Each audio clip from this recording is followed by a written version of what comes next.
Ibihe byiza ndetse n'umugoroba mwiza, nizere ko aho muri mugwe neza mu bice bitandukanye mugiye muherereyemo, abari mu Rwanda, muri Repubulika Iharanira Demokarasi ya Kongo, hakurya y'ishyamba rya Kibira, muri Afurika muri rusange ndetse no hakurya y'inyanja ngari. Turabizi ko mudukurikirana 5 kuri 5. Tugarutse mu makuru akomeje kugaruka kuri uyu mugoroba wa tariki 15 z'ukwa kane cyangwa Mata 2025.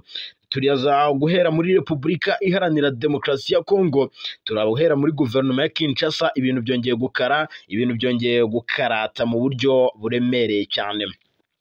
Undi mutwe wa Wazalendo witwa UFRC wamaze kwifatanya na AFCM 23. Ese uyu mutwe ni bwoko ki? Gusa icyo wamenya kuri uyu mutwe nuko ari umutwe wari ukomeye cyane, wakoreraga mu misozi ya za Uvira hano muri Kivu y'Amajyepfo, ndetse wari umutwe unakomeye cyane kuko wari umutwe ufite umuyobozi ukomeye. Uyu rero yamaze gusinyana amasezerano n'uwitwa Corneille Nangaa, coordinateur wa AFCM 23, ndetse ikibaraje ishinga ngo no gukuraho ubutegetsi bwa Perezida Felix Antoine Tshisekedi Tshilombo. M23 uku kunguka amaboko mashya byabigiye gufungura indi mitwe cyangwa abandi bayobozi bakomeye bakava muri guverinoma ya Kinshasa bakaza kwihuza kuri uyu mutwe, dore ko kandi na mushiki wa perezida wa Sena ya Kongo yamaze kwerekeza muri uyu mutwe wa M23. Perezida Tshisekedi abaye hate cyangwa araba uwande? Ndaza kukubwira byinshi biri guturuka muri guverinoma ya Kinshasa. Gusa uwitwa Natayeli Kahenge usanzwe rero ari mushiki wa perezida wa Sena ya Repubulika Demokarasi ya Kongo, witwa Jean Michel Sama Lukonde, yamaze kwerekeza muri AFCM 23. Uyu Lukonde yanabaye minisitiri w'intebe wa Kongo hagati ya 2021 na 2024 mbere yo gusimburwa na Judith Suminwa Tuluka, kuri ubu ufite izi nshingano. Ni nako kandi ndibuze kubwira ko abapolisi barinda minisitiri w'intebe Judith Suminwa n'ubundi barashinjwa kwica umupolisi, nkuko ubushinjacyaha bwamaze kuba bubyemeza. Ibyo byose ndaza kuba mbikubwira 5 kuri 5 umenye ibiri kuva i Kinshasa. Ndaza kunyarukira hano mu mujyi wa Goma.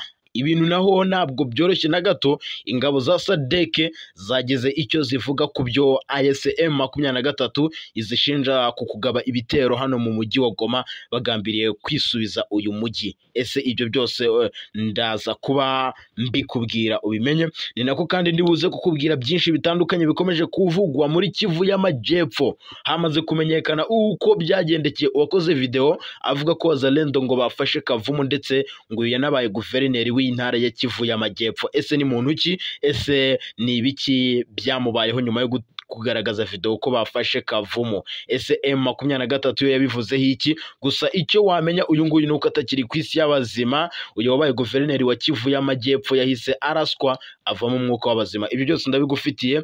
Ni nako kandi Perezida Felix Antoine Tshisekedi Tshilombo akomeje kugezwa imbere y'ubugenzacyaha, agiye kuryozwa ibyaha yagiye akorera abanyamurenge.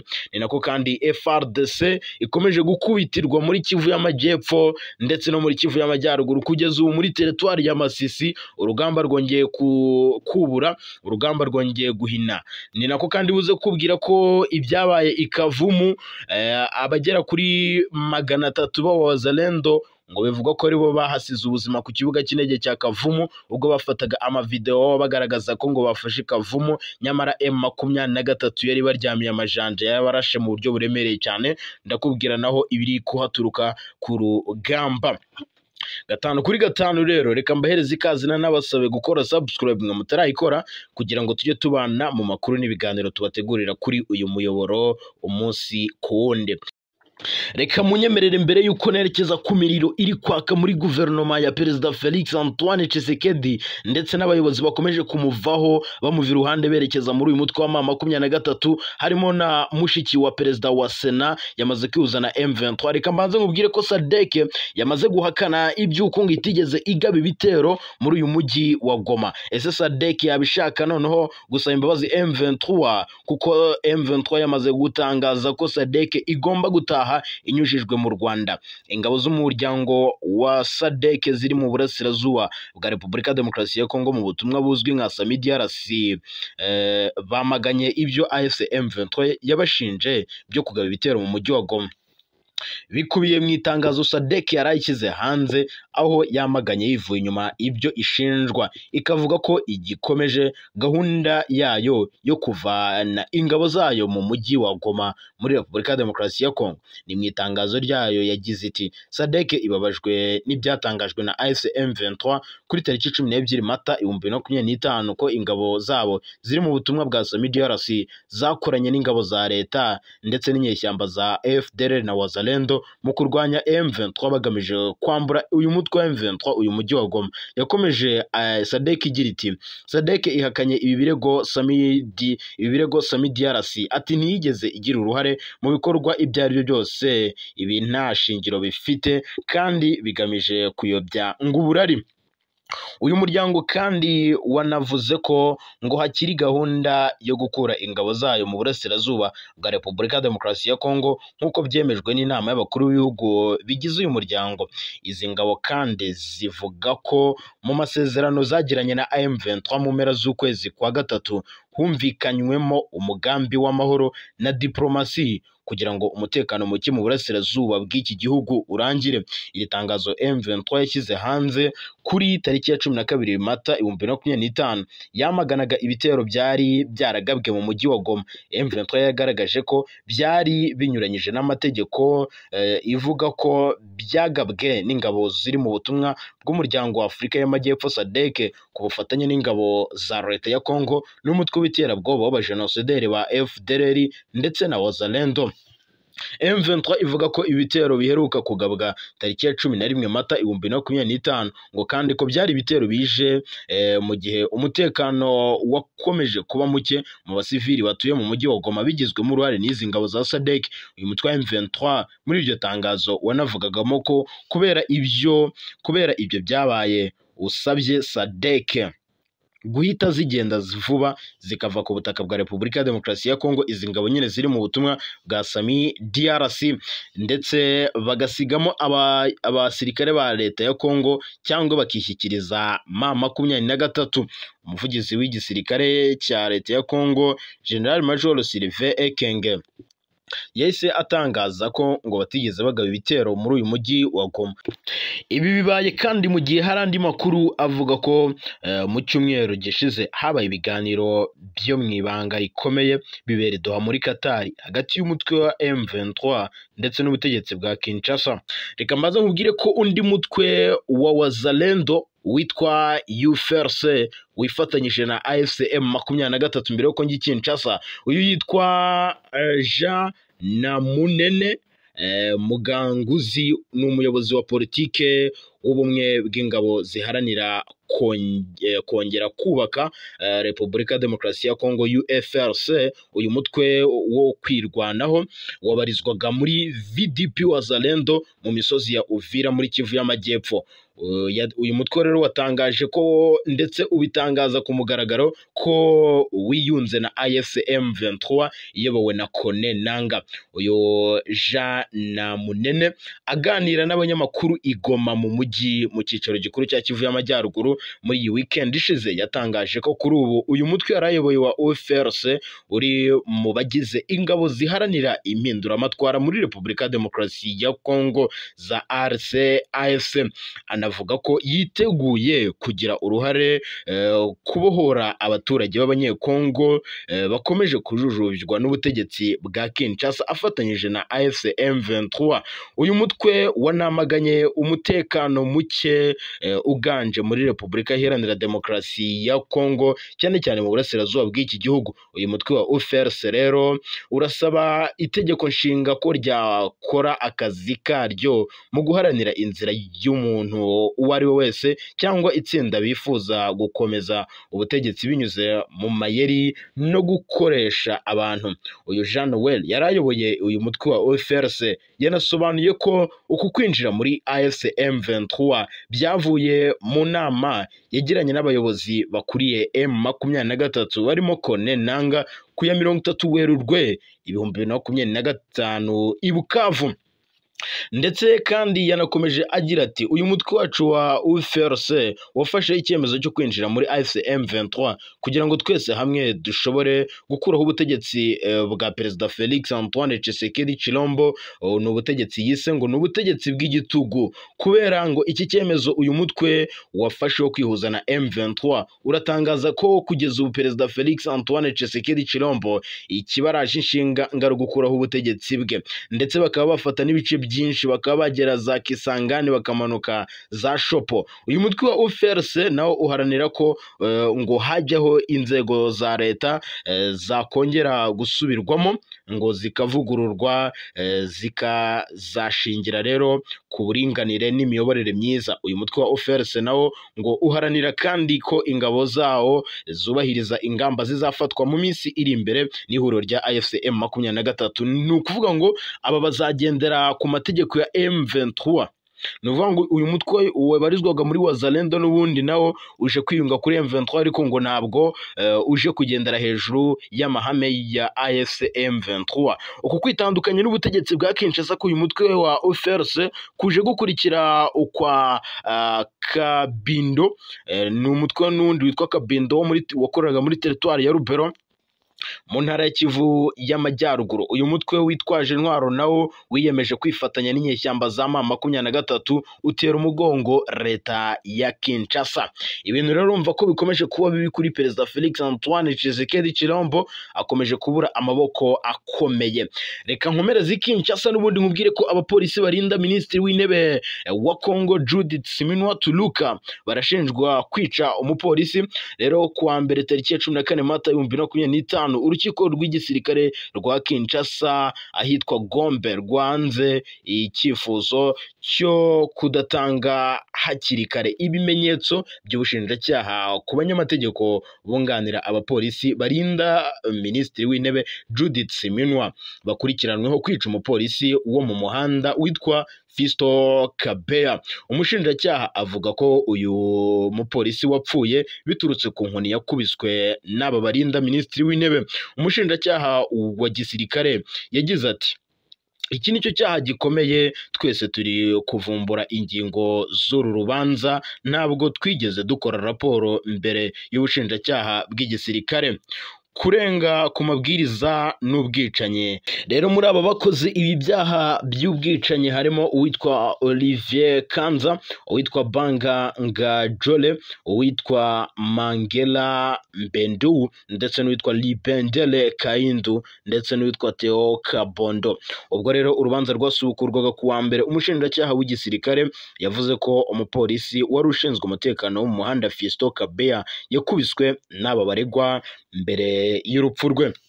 Iyi nkuru dukesha Media Congo iravuga ko komiseri mukuru wungirije witwa Olivier Dunia Kanza yajyanye n'abari bamuherekeje bakubita umupolisi Fisto Kabeya bamusanze aho akorera bimuviramo urupfu.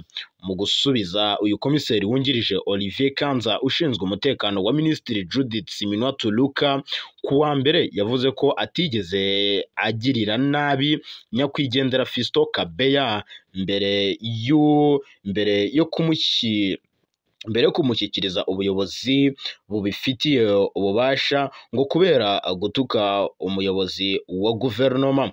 Ati umupolisi witwa Fisto Kabeya yaratutse Minisitiri w'Intebe Judith Suminwa, ati niyo mpamvu tumaze gutwara Minisitiri w'Intebe twaragarutse ngo tumushyikirize ubuyobozi ndetse bubifitiye ububasha. Uyu komiseri mukuru Banga ngo yamuhase ibibazo, yinjiye muri jipe, nta muntu yinjiye muri jipe nyine, nta muntu wigeze amuhutaza cyangwa ngo amukomeretse. Ibi rero nubwo babihakana, ni amakuru agikomeje kugarukwaho avuga ko aba bapolisi barinda cyangwa aba barinda Judith Suminwa Minisitiri w'Intebe bakomeje gukora ibikorwa by'ubugizi bwa nabi hano muri Repubulika Iharanira Demokarasi ya Kongo.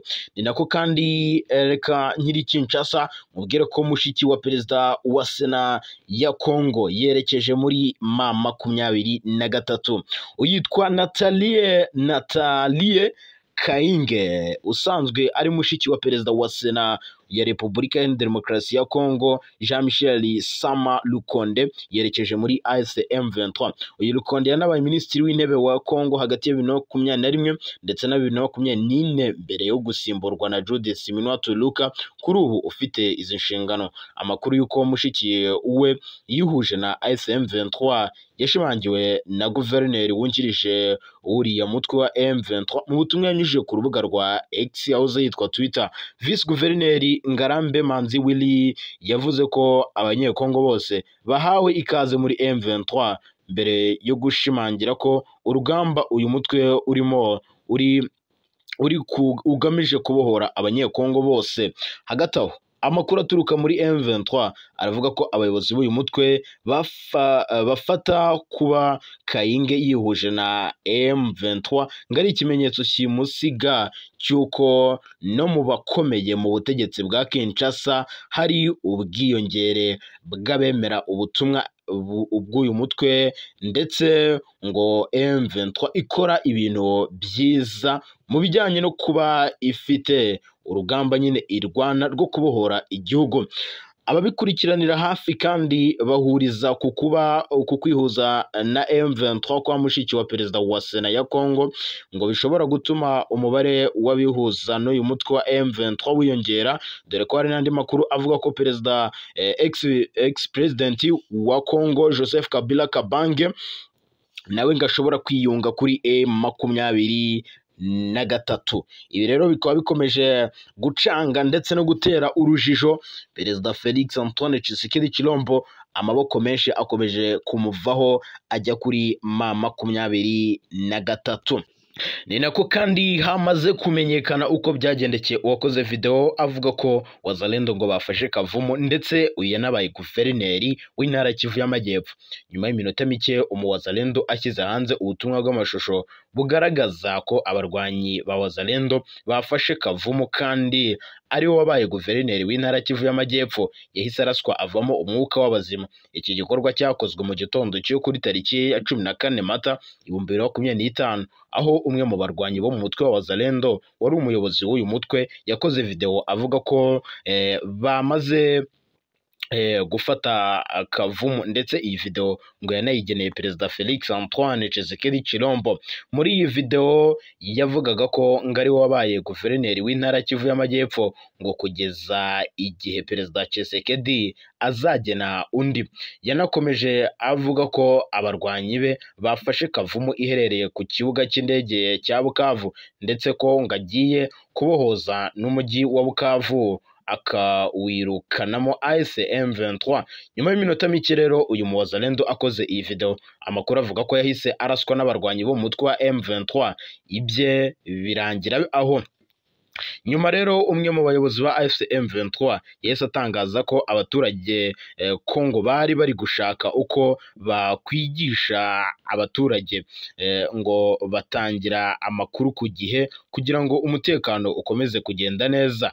Aba baturage bahaye amakuru M23 bavuga ko Abazalendo bari kwinjira ku kibuga cy'indege cya Kavumu, bityo M23 nayo yahise iryamira amajanja. Uku niko byavuriyemo urupfu rw'Abazalendo benshi, bivuga ko abagera kuri 300 bahise basiga ubuzima. Ni mu gihe kandi udutero twa Wazalendo tutari kubura mu bice biri kugenzurwa na M23 muri Kivu y'Amajyaruguru na Kivu y'Amajyepfo. Ariko nyamara nubwo utwo dutero dukomeje gukorwa, uyu muyobozi yanabwiye abaturage, n'uyu Wazalendo nyine, uyu muyobozi wa Wazalendo wafashe video mbere yuko yicwa, yabwiye abaturage ko ngo badakwiye kwiheba, abizeza ibitangaza ko nta gace na kamwe Wazalendo, FDL na FRDC ngo bateze kuzigarurira, kandi muri utwo ngo twinshi ngo nitwo bari kugenzura. Ni mu gihe ku munsi w'ejo ku cyumweru ubwo ejo hashize iri huriro ry'ingabo za leta ya Kongo ryagabye igitero gikomeye cyane mu nkengero za Bukavu, harimo n'ibyo bagabye ikavumo ndetse n'ahitwa Katana, ariko M23 iza kubisubiza inyuma. Kuri ubu muri utwo duce haratuje, gusa hakomeje gukorwa imidwano ndetse n'imikwabu ikomeye cyane yo kwambura intwaro ababa barasigaranye intwaro, kuko Wazalendo basize banyanyagije intwaro mu baturage. M23 rero iri kugenda ikuramo izi ntwaro. Andi makuru akavuga ko Wazalendo na FDL n'ingabo z'Abarundi na FARDC bongeye kugaba ibitero bikomeye cyane hano kuri Ikavumu, ariko M23 nayo ikaza kubisubiza inyuma. Ndetse kandi andi makuru ari guturuka za Uvira aravuga ko M23 ikomeje kugigagurana n'izi Wazalendo na FDLR, binavugwa ko isaha ku isaha M23 ishobora kuba yakuramo Uvira. Kinshasa kera kabaye ubutegetsi bwa Kinshasa burangajwe imbere na Perezida Felix Antoine Tshisekedi Tshilombo bwajyanwe mu nkiko. Abaturage batatu bo muri Repubulika Iharanira Demokarasi ya Kongo bagiye kurega leta ya Kinshasa iyobowe na Perezida Felix Antoine Tshisekedi Tshilombo mu rukiko rw'umuryango wa Afurika y'Uburasirazuba ruzwi nka EACG, bashinja Kinshasa ibyaha by'intambara n'ibyibasiye inyokomuntu. Abaturage batatu n'abitwa Musoso Bideri Antoinette ukomoka muri Kivu y'Amajyepfo muri Repubulika ya Demokarasi ya Kongo, ndetse na David Fataki Karambi ukomoka muri Kivu y'Amajyaruguru, n'uwitwa Mandro Logoliga Polo ukomoka mu ntara ya Ituri. Aya makuru avuga ko aba banyekongo batatu bajyanye iki kirego mu rukiko rw'umuryango wa EACG ku itariki ya 11 Mata 2025, aho bunganiwe n'abanyamategeko bagera kuri 4. Mu gutanga iki kirego bagaragaje ko ingabo za leta ya Kongo zigaba ibitero bitandukanye bakoresheje indege za drone mu bice bituyemo n'abanyamurenge, kandi ko ibyo bitero byatangiye kugabwa muri ibyo byatangiye kugabwa nyine kuva ku itariki 19 kugeza ku ya 25 z'ukwezi kwa kabiri uyu mwaka. Nk'uko byakomeje gusobanurwa, urukiko rwagiye rugaragarizwa ko ibi bitero byagabwe ahitwa Gakangara Ilundu, bipfiramo benshi ndetse abenshi baranakomereka ku bwinshi, abenshi barahunga kubera ibi bitero. Baranashinja kandi leta ya Kinshasa kugaba ibitero by'indege bakoresheje nyine indege z'intambara zo mu bwoko bwa Sukhoi 25 bakabigaba muri Minembwe tariki ya 10 z'ukwa gatatu 2025. Nabyo byahitanye abaturage benshi, byangiza n'ikibuga cy'indege cya Minembwe gisanzwe gikoreshwa n'abasivili. Abaturage kandi bagiye kurega Kinshasa banagaragarije uru rukiko rwa EACG ko kandi ko uretse ibi bitero n'ibindi byagiye bikurikiraho, leta ya Kinshasa yanze kurinda aba banyamurenge. Ibi bitero ndetse imitwe yitwaje intwaro irimo nka Wazalendo na FDLR bafatanya n'abasirikare ba Kinshasa bakagaba ibitero mu bice bitandukanye, cyane cyane muri teritwari ya Fizi, harimo n'ibyo bagiye bagaba ku itariki ya 3 z'ukwa gatatu 2025, tariki ya 23 z'ukwa kabiri 2025 umutwe w'iterabwoba wa Kodeko wagabye igitero mu ntara ya Ituri. Ibi byasobanurwaga ko hapfiriyemo benshi bo mu bwoko bw'Abahema, kandi ko leta ya Kinshasa itigeze ishyira ubushake mu gutabara aba baturage. Ibi byose barabirega Kinshasa.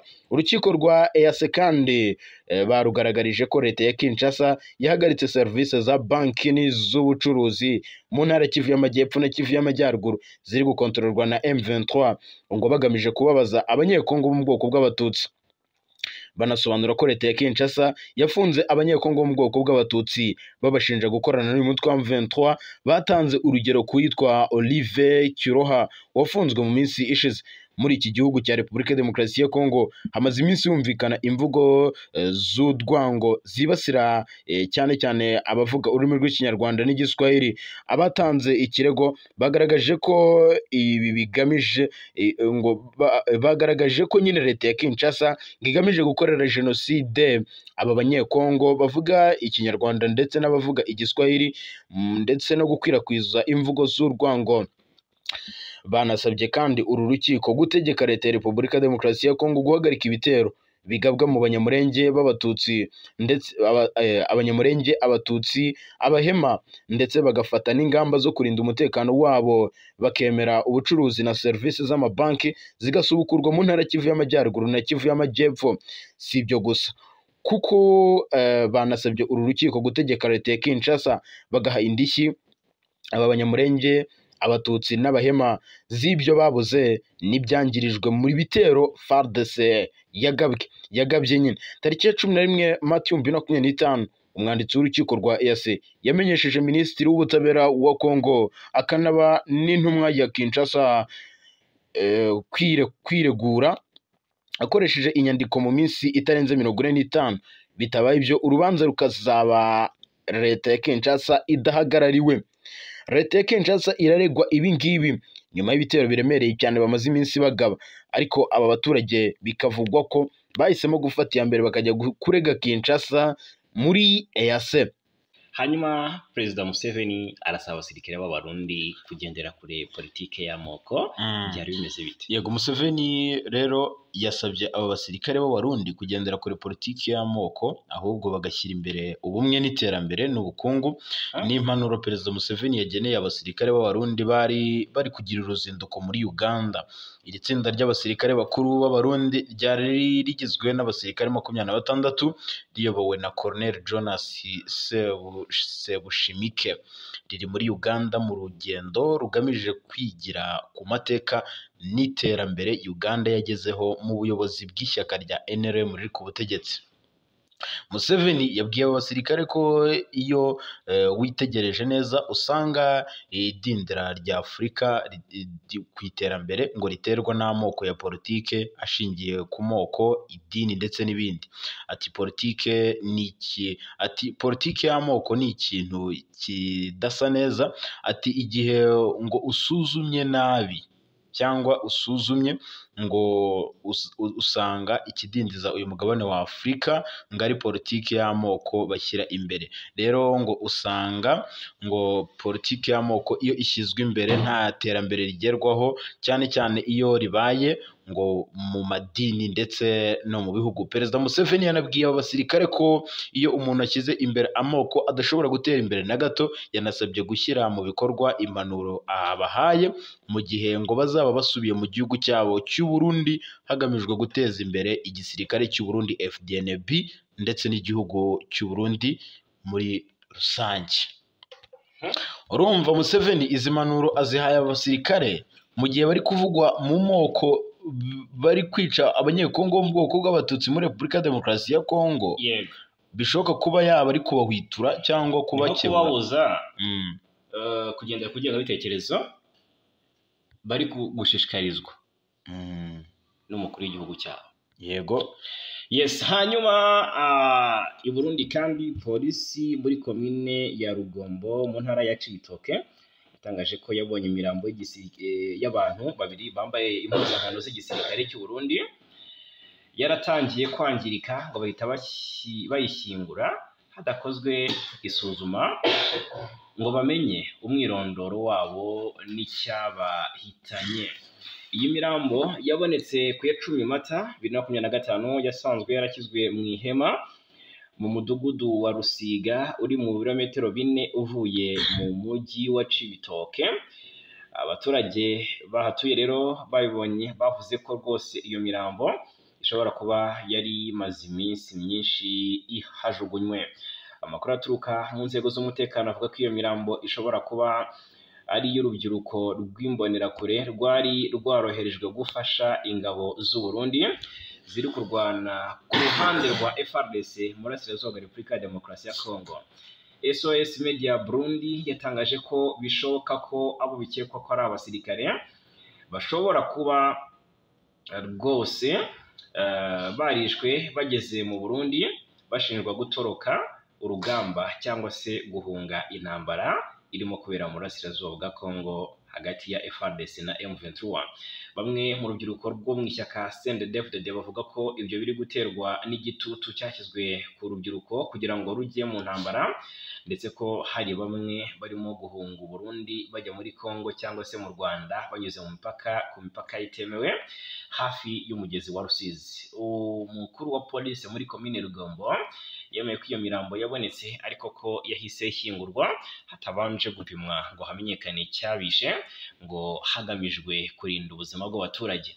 Icyo cyemezo rero cyateye impungenge n'ibibazo byinshi mu baturage, bibaza impamvu polisi yihutiye gushyingura iyo mirambo hataramenyekana ba nyirayo. Hari bamwe rero mu baturage batangiye gusaba ko hakorwa iperereza ryigenga kugira ngo hamenyekane nyirizina ukuri ku byabaye, harimo na bamwe mu bayoboke b'ishyaka CNDD-FDD riri ku butegetsi. Ibi bibaye mu gihe hari benshi batumva impamvu ingabo z'u Burundi zagiye mu ntambara yo muri Kongo barwanya M23, aho bamwe mu bayoboke ba CNDD-FDD bavuga ko iri kugwamo abarundi benshi barwanirira inyungu z'umuntu ku giti cye. Yes, hanyuma rero nimutwemerere tubabwire mu by'ukuri byinshi bigezweho no mu gihugu cy'u Rwanda, biri kuvugwa hano mu gihugu cy'u Rwanda.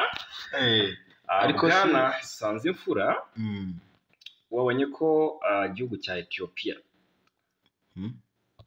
ari kumva mu Rwanda hakiriwe umugaba mukuru w'ingabo za Ethiopia yitwa Field Marshal Birhanu Jula.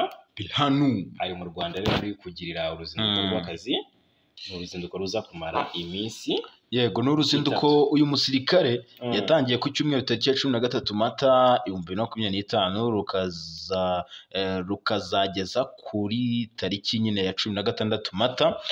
Kuri uyu wa mbere tariki ya 14 Mata, Marshal Birhanu Jula yakiriwe mu cyicaro gikuru cy'ingabo z'u Rwanda giherereye Kimihurura na mugenzi we w'u Rwanda RDF General Mubaraka Muganga. Yahuye kandi na Minisitiri w'Ingabo Juvenal Marizamunda, ndetse kuri iyi gahunda byari byitezwe ko kuri uyu wa mbere ngasura urwibutso rwa Jenoside yakorewe Abatutsi i Kigali ruri ku Gisozi, ndetse n'ingoro y'amateka y'urugamba rwo kubohora igihugu no guhagarika Jenoside yakorewe Abatutsi mu 1994. RDF yatangaje ko uruzinduko rw'umugaba mukuru w'ingabo za Ethiopia mu Rwanda ari amahirwe akomeye ku gushimangira ubufatanye bumaze igihe kirekire hagati ya RDF n'igisirikare cya Ethiopia NDF. Igisirikare cy'u Rwanda kandi cyanatangaje ko ibi biganiro bya Marshal Jula ni Ethiopian National Defense Force. Yego, uruzinduko ngo rw'umugaba mukuru w'ingabo za Ethiopia n'abayobozi bakuru b'ingabo z'u Rwanda ni ibiganiro byibanze ku kurebera hamwe inzego nshya RDF na NDF yego ngo bafatanyamo mu bya gisirikare ndetse no mu nzego zifitanye isano n'igisirikare.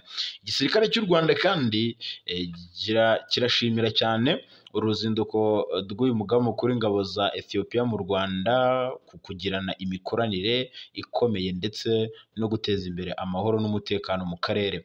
Uruzinduko rw'umugaba mukuru w'ingabo za Ethiopia mu Rwanda kandi ruje rukurikira urwo umugaba mukuru w'ingabo z'u Rwanda General Mubaraka Muganga yagiriye muri kiriya gihugu kuri ya 13 Werurwe 2025. N'uruzinduko rwasize ibihugu byombi bisinyanye amasezerano y'ubufatanye mu bya gisirikare.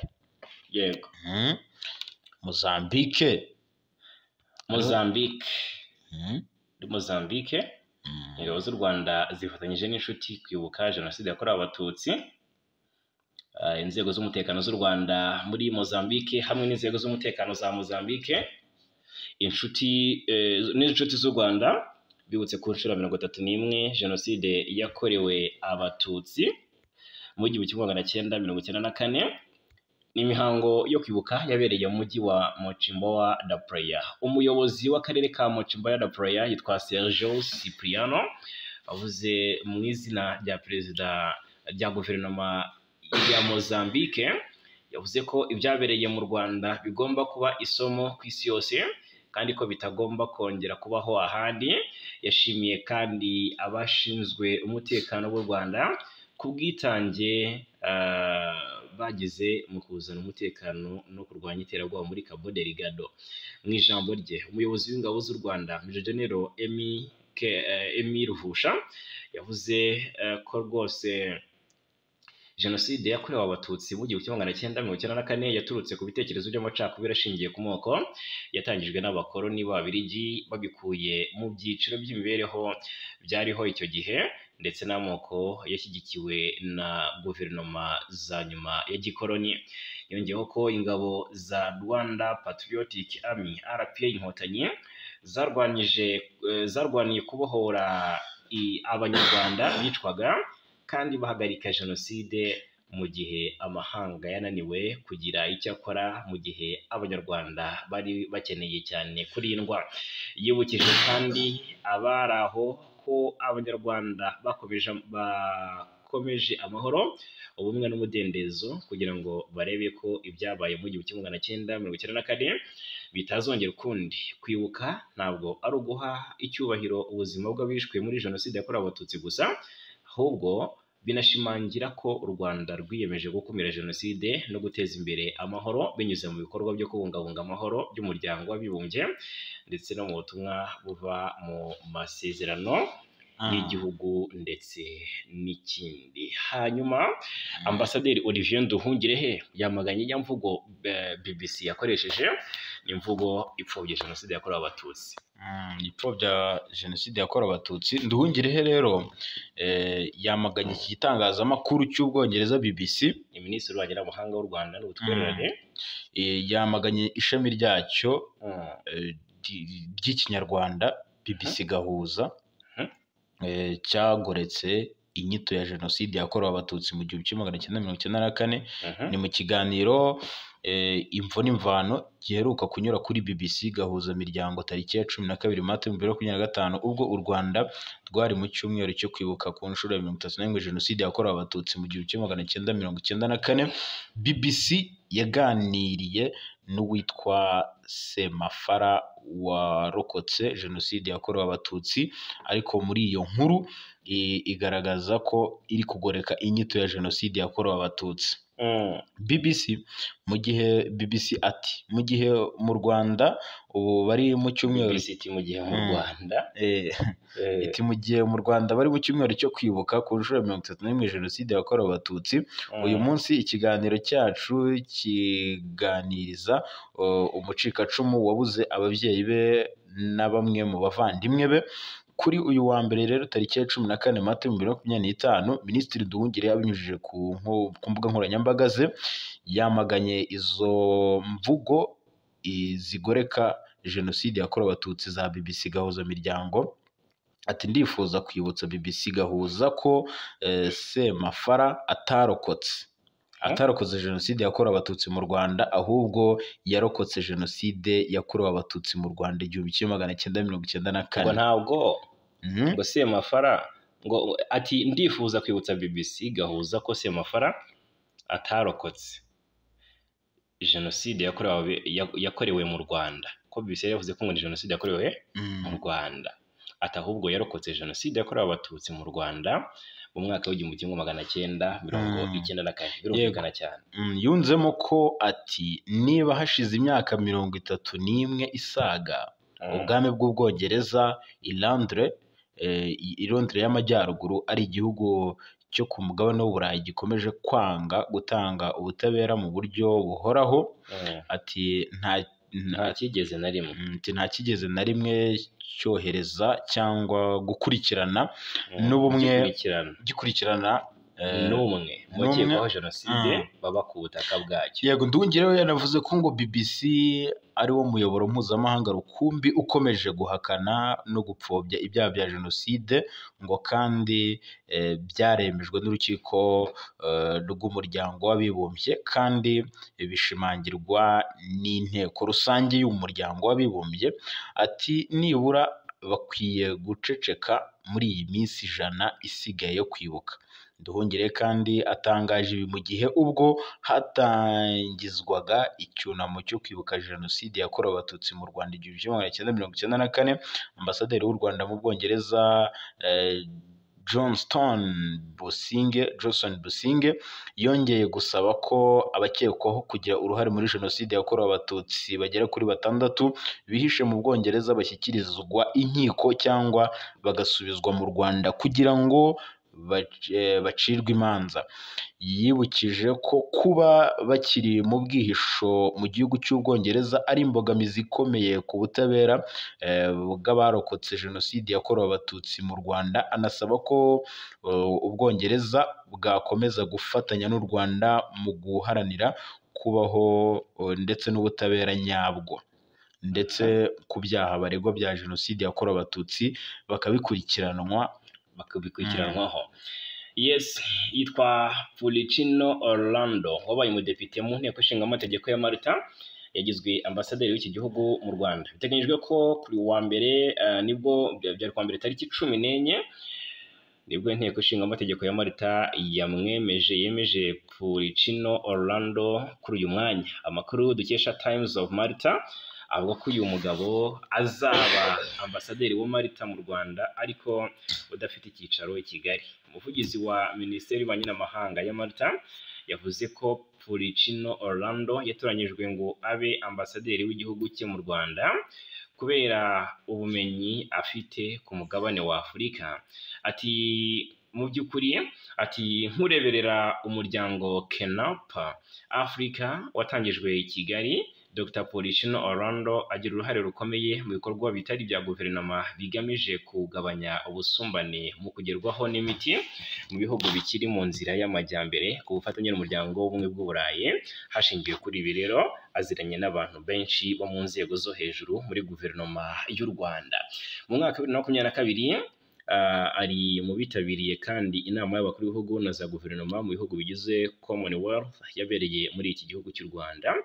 Pulicino Orlando yabaye mu nteko ishinga amategeko ya Malta kuva mu mwaka w'1996 kugeza mu mwaka wa 2012. Muri Mata 2024 yagaragaje u Rwanda nk'umufatanyabikorwa w'imena ku mugabane wa Afurika. Ibihugu byombi rero bifitanye amasezerano mu bijyanye no gutwara abantu n'ibintu mu kirere, amahugurwa mu bya politike ndetse n'ubukerarugendo.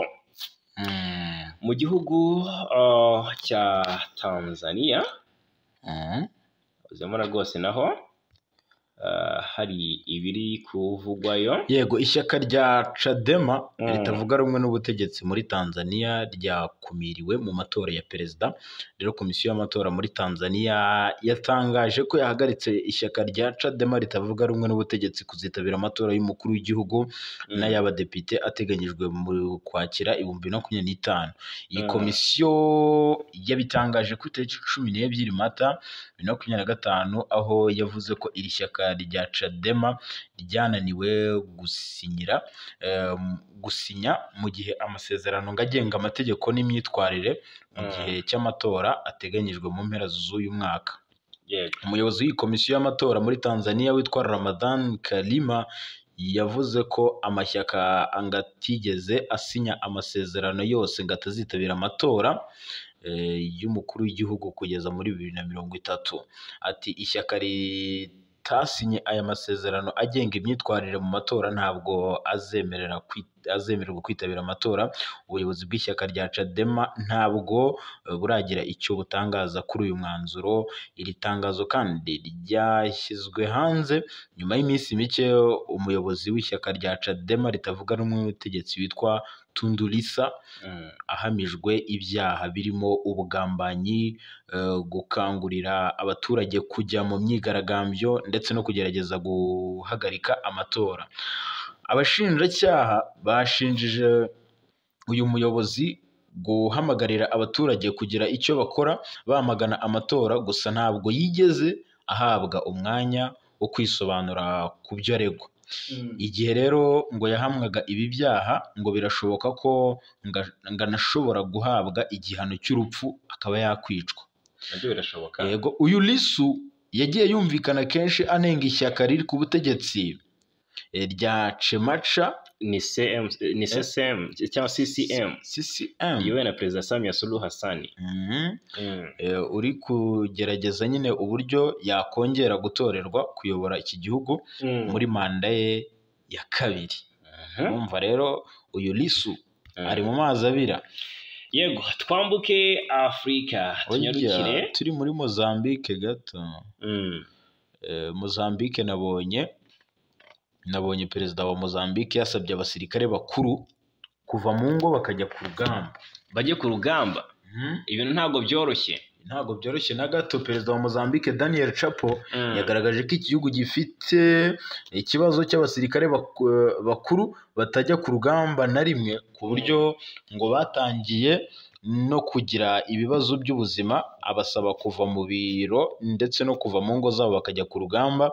Ni ingingo Perezida Chapo yagarutseho ubwo yakiraga indahiro ya General Julio Jane nk'umugaba mukuru w'ingabo za Mozambique. Uyu mukuru w'igihugu kandi yanagaragaje ko ngo hari abasirikare bakuru ngo baheruka ubuzima bw'indake ubwo bari mu masomo ya gisirikare. Ati baheruka urugamba, baheruka ubuzima bw'indake ubwo bari mu masomo ya gisirikare. Yanakomeje avuga ko ngo adashaka gukomeza kubona abantu bamwe ngo bajya ku rugamba, arashaka ngo n'andi masura ajye ku rugamba, cyane cyane abiganje mu basirikare bakuru. Ntabwo rwose ngo wowe ngo uri mukuru ngo ntabwo ngo ugomba kujya ibyo ntabwo bimureba. Yego, yanavuze ko kandi ngo hari abasirikare ngo bakwiye gushyirwa mu kiruhuko ngo kuko ngo batagishoboye inshingano zo kurwanirira igihugu kubera ubuzima bwabo buri mu kaga. Rero ngo hari abasirikare benshi bafite inshingano zidasobanutse ngo bibera mu ngo zabo, ngo abo nibo bakwiye kuza ku rugamba ubundi bakarwanirira igihugu. Perezida Chapo yanasabye umugaba mukuru w'ingabo za Mozambique mushya kurwanya imitwe y'iterabwoba n'ibindi byaha byose biri muri iki gihugu. Uyu mukuru w'igihugu kandi yanatangaje ibi mu gihe mu myaka mike ishize ingabo za Mozambique zagaragaje ubushobozi buke ubwo zari zihanganye n'ibyihebe mu ntara ya Cabo Delgado, ari nabwo bitabanje ingabo z'u Rwanda RDF nyuma yo kunanirwa nyine guhashya imitwe y'iterabwoba. Benshi mu basirikare ba Mozambique barishwe, urumva, abasigaye barahunga. Ibi byanatumye iki gihugu nyine cyitabaza ingabo z'u Rwanda nk'uko nabivugaga, kugira ngo kibashe guhashya ibikorwa by'imitwe y'ibyihebe. Yego. Hanyuma Zelensky ni perezida wa Ukraine, Volodymyr Zelensky arasaba Donald Trump kubanza gusura Ukraine mbere yo kugira amasezerano asinyana n'Uburusiya agamije guhagarika intambara. Ibi yabigarutseho mu kiganiro yagiranye na televiziyo yo muri Amerika CBS, mu kiganiro cyayo kizwi cyane nka 60 Minutes. Zelensky yasabye Perezida Trump kuzafata umwanya agasura Ukraine akareba uko abasivile bajujubijwe n'intambara. Ati mbere y'uko ugira umwanzuro ufata ibiganiro ibyo ari byo byose uzabanze uze gusura abaturage, ingabo, ibitaro, insengero, abana ndetse abana bakomeretse ndetse n'abapfuye.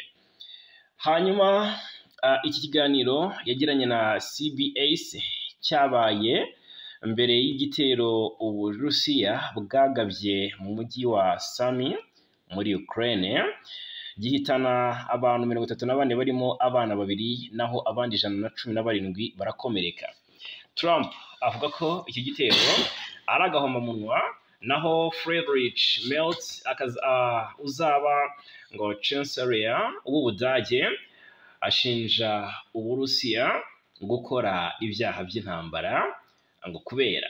Hanyuma rero ntacyo Uburusiya bwatangaje kuri iki gitero, nubwo bivugwa ko ingabo zabwo ziri hafi y'umupaka ziteguye intambara. BBC yanditse ko hagitegerejwe kureba niba Trump azubahiriza ubusabe bwa Perezida Zelensky cyangwa se niba azakomeza gahunda ye. Tugikomoza ku makuru aturuka mu gihugu cya Ukraine, ubu haravugwa ko noneho hari itegeko muri kumva ryo kwinjiza abagore mu gisirikare. Umuyobozi wungirije w'ibiro bya perezida wa Ukraine yitwa ni Colonel Pavel Palisa yatangaje ko bikwiye ko abagore bashyirwa mu gisirikare cy'igihugu ku itegeko nk'uko Israel bikora. Ukraine imaze igihe iri mu ntambara n'Uburusiya, yagiye ihura n'ibibazo birimo ibura ry'abasirikare. Colonel Pavel Palisa aganira n'ikinyamakuru Bihus ku ya 12 Mata 2025 yavuze ko hakenewe igihe cyo kumvisha abaturage bose ko kujya mu gisirikare ari itegeko. Yakomeje avuga ko abantu banze kujya mu gisirikare cy'igihugu bakwiriye gukumirwa guhabwa serivisi za leta n'amahirwe atandukanye arimo n'akazi ka leta. Ati niba umutungo murambabarira, ati niba umuturage avuga ko ashyigikiye leta, akazi, uburezi muri rusange, gusaba kwishyurwa mu ngengo y'imari ya leta, bagomba kubanza gukorera igihugu, hakaba amasezerano ntarengwa amara nibura umwaka mu gisirikare. Hanyuma akomeza asobanura ko mu gisirikare kigezweho haba harimo abagabo n'abagore nko muri Israel. Ati hari akazi gatandukanye uko kaba kameze kose, wenda dukwiriye kwigira kuri Israel kuko irabikora. Nyuma y'uko Uburusiya buteye Ukraine mu mwaka wa 2022, iki gihugu cyahise gishyiraho ibihe bidasanzwe ndetse gitangaza ko abagabo bari hagati y'imyaka 18 na 60 batemerewe kuva mu gihugu hagamijwe kongera umubare w'ingabo za Ukraine. Hanyuma isuzuma ngo ry'abaganga ryagaragaje ko Trump ari mu ryerye. Yego, ntabwo ari nka Biden. Ntabwo ari nka Biden, ni isuzuma nyine ry'abaganga rikorerwa, ni isuzuma ry'abaganga rikorerwa perezida wa Leta Zunze Ubumwe za Amerika Donald Trump, aho nyine iri suzuma ryagaragaje ko Donald Trump ngo ari mu ryerye, ndetse ngo uretse inkovu afite ku gutwi yatewe n'igisasu yarashwe ubwo yari mu bikorwa byo kwiyamamaza, ati nta kindi kibazo afite. Iri suzuma ry'ubuzima rikorwa buri mwaka muri perezida nyine kuri buri perezida wa Leta Zunze Ubumwe za Amerika. Ni irya mbere rero ryari rikorewe Donald Trump kuva yasubira ku butegetsi. Mu bizamini Trump yakorewe kuri tariki ya 11 Mata 2025 ubwo muri Walter Reed Hospital, ni ibitaro by'i Washington, harimo n'ibizamini by'amaso, umutima, iby'imitekerereze ndetse n'ibindi. Rero nyuma y'iri suzuma umuganga wa Donald Trump Captain Sean Barbera yanavuze ko Donald Trump ngo ari muzima, ngo afite ubushobozi bw'ubwonko buhambaye n'ubuzima buhagaze neza, ndetse ngo ameze neza ku buryo ashobora gukora inshingano neza nk'umugabo w'ikirenga w'ingabo za Leta Zunze Ubumwe za Amerika. Inenge yagaragaye ku gutwi nyine ubwo yaraswagaho igisasu, ati ntabwo byatuma atiyamamaza.